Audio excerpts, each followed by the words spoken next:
next question. All right.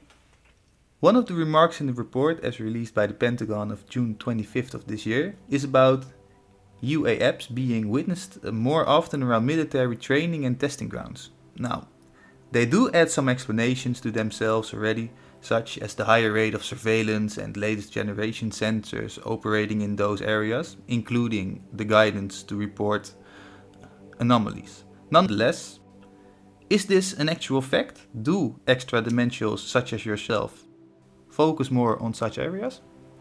Well, let's put it this way. Since some humans decided to play around with matches, and by that we really do mean nuclear weapons, there has been a specific emphasis on keeping a bit of a lookout on experiments being done with such ideas in military regions. So there has been a specific emphasis on observations there by some of us, which is a gross generalization. We're not saying that we as YahYel are on top of that. We really aren't all that much, even though we are aware of the programs of other extraterrestrials, or I should say extra dimensionals, better put, that do keep an eye on specific training grounds and experimental areas in that way. And we have kept a very, again, speaking in gross generalizations, we have kept a close eye on that ever since the bigger incidents, such as, for instance, Hiroshima. And your military, some of them are aware of this, and there has been very direct interaction, even interfering in some cases with some of these experiments, of which they are informed, even though it is not being sent out in the weekly newsletter to all, let's say. But it is not as if there is a sole emphasis on that contact. We are very eager to communicate with many more people, also outside of the military, and the majority of sightings is still from there, so from the outside.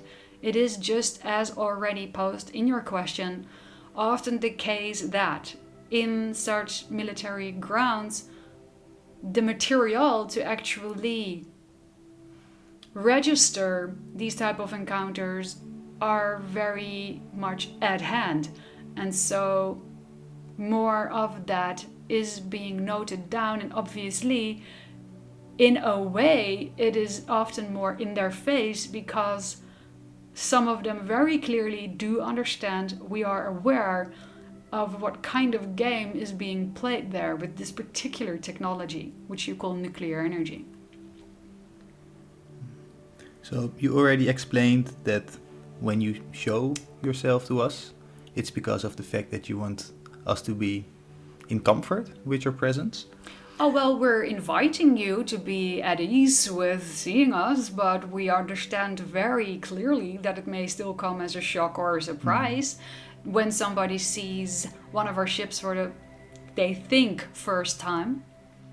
So is it for the same reason that you show yourself when you do your quote-unquote surveillance work? You mean when we are showing yourself surveilling towards military personnel? Exactly. It is a combination of the two, and that is a really good question, so thank you. The individuals in your military, first of all, realize, if you will, that you are, and now we are speaking to humanity as a whole, you are your governments, you are your militaries, you are your armies, you are them. The selection of people right there doesn't necessarily rule out a particular level of being able to perceive our ships, including the quote-unquote more spiritual side that comes with that. So those people in military bases that observe us, and even those very much in the what you understand to be the top of these organizations, even if they feel that we are a nuisance, even if they feel that this is interfering with their job, quote unquote, with the orders that they've been given from whoever is even on top or above of their function, even if they feel that way, deep down inside, there is a deeper invitation that is being received by them, but they may be choosing with their free will to suppress that. The invitation, however, to realize that you guys are not alone on your planet, and that understanding that to a deeper level is a true, you could say, stepping stone in also the deepening of your own spiritual development in a way, because it truly breaks down a lot of the images that you may have had about your society so far. It is very often pushing against the boundaries and asking you to loosen up a little bit more. And you will find that for this military personnel that has these type of encounters, that invitation is as solid as it is for anybody else who has this type of encounter. Their contact experiences can and may reach far beyond the idea of just having seen a ship or having been in an encounter that seemingly interfered with whatever type of nuclear experiment they were about to act upon. It also travels into their dreams. We do speak with them, and we mean as friends. We speak, we have conversations with them. There is a lot of information being exchanged in that sense whenever contact in this way occurs, is co-created. Like we said before, it is a multidimensional experience. These people are gaining, in a sense, receiving downloads. It may very well be the case, because you all have your free will and you can choose to do with this whatever you please. We do not insist on anything. But it may therefore very well be the case that they suppress our friendly request to please dive deeper into their hearts and realize that war and or the use of nuclear weapons are not in the benefit of your species. It is up to them to suppress that or allow that to surface so that they can answer these moral questions for themselves. But some of them have chosen to be so strongly focused on the orders they get and the way they have built up their own identity from being in that function and doing what they do, that they feel it is too confronting from their rational point of view, too confronting to really sit still, breathe, tune in with that and make a connection with that inner conversation that is also taking place in them. And this is why, which is very beautiful, you now knowing this can feel compassion for them and understand that if you will, if you wish, if you choose, if you resonate with this, you can understand that any human being in your military, in your armies, in your politics, in that own way is always being given choices, and they will make the decisions based upon what they feel is best, even if that comes from a very twisted type of perspective. And if it does, and if it costs many victims, as you understand in your version of reality when you talk about these things, when they choose to look at reality in that way and push their beliefs in that way, then you can dive in yourself, into yourself, tune in with them and see that, remember that it always takes a victim to make a victim. And you can feel love, you can see them beyond and beneath their masks, and see that they are choosing from very often fear-based points of view. and you can send love to that. You can share from your own love, from your confidence. You can even let them know, I see you. I see you are processing. You do not have to pretend. There is no need for fighting if you do not feel or choose to buy into the illusion of separation. And you can be the living example of that if you wish. It is up to you.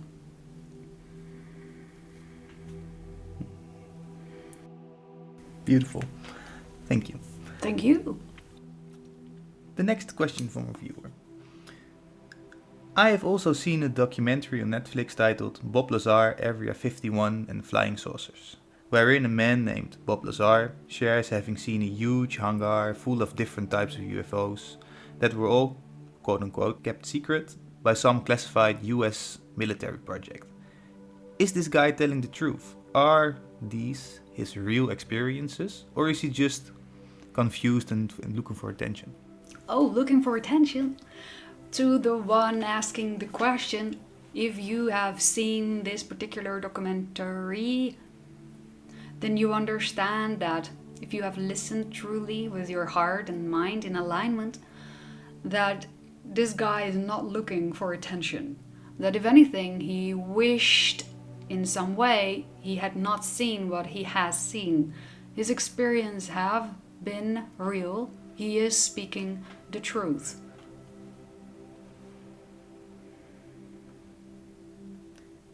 Next question. All right. More on the subject of the Pentagon report of June 25th this year. I noticed how often they use the word quote-unquote threat in there. For instance, without giving real explanations, they announced, and I quote, UAP threaten flight safety and possibly national security.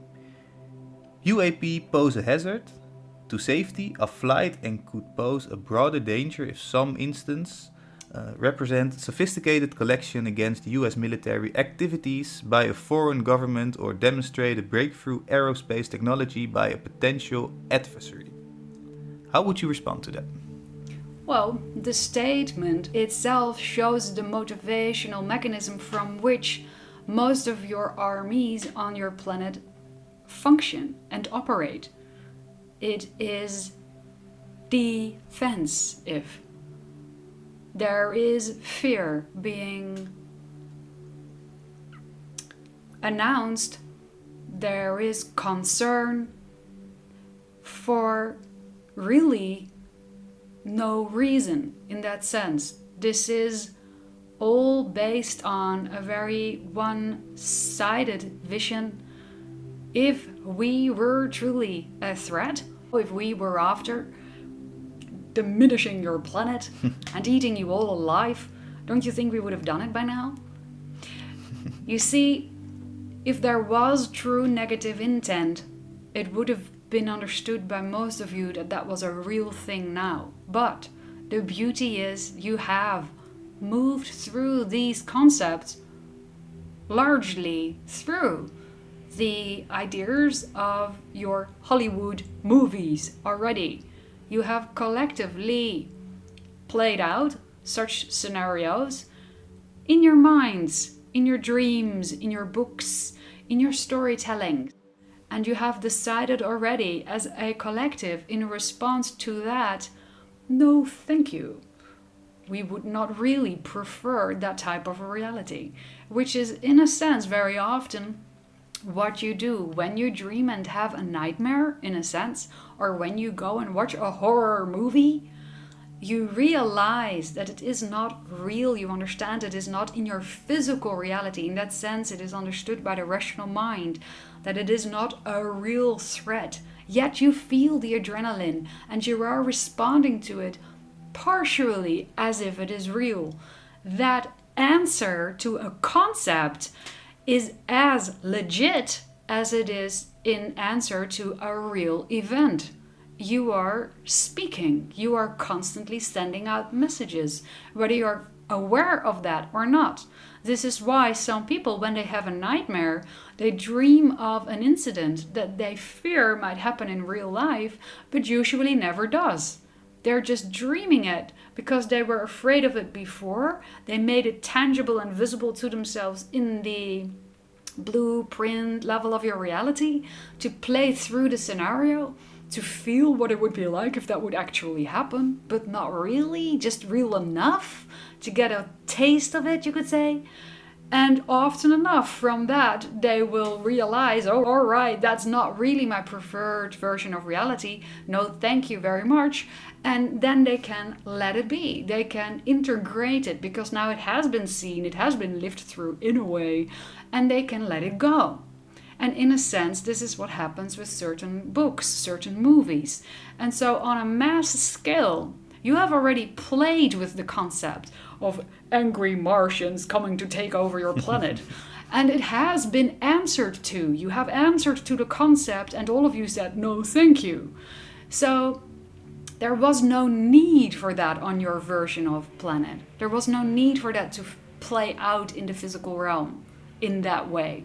And we are not of that nature. We are of peace in that sense. We come as friends, more so even since we are genetically related to you. We come as family.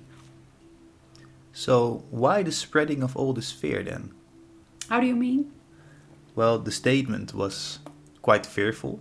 Yes. What is the intention behind this fearful statement? Why the spreading of all this fear? Well, you could say that when you as a population choose to allow a construct, even though this is all just an idea, but you're playing out a storyline. Like we said before, it's all storylines. You're just telling each other certain storylines. When you allow and co-create for a construct or an idea that gives the impression to a tiny few, so to a small group, that they are responsible for a very large group, then for them, there is a level of pressure on them to keep that larger group safe in this case, because the idea of an army and politicians in this way is to protect you in a way. Mm-hmm. You all agree to put all of that pressure over there on that tiny, tiny group. And then you're surprised if these people start to think a little wonky.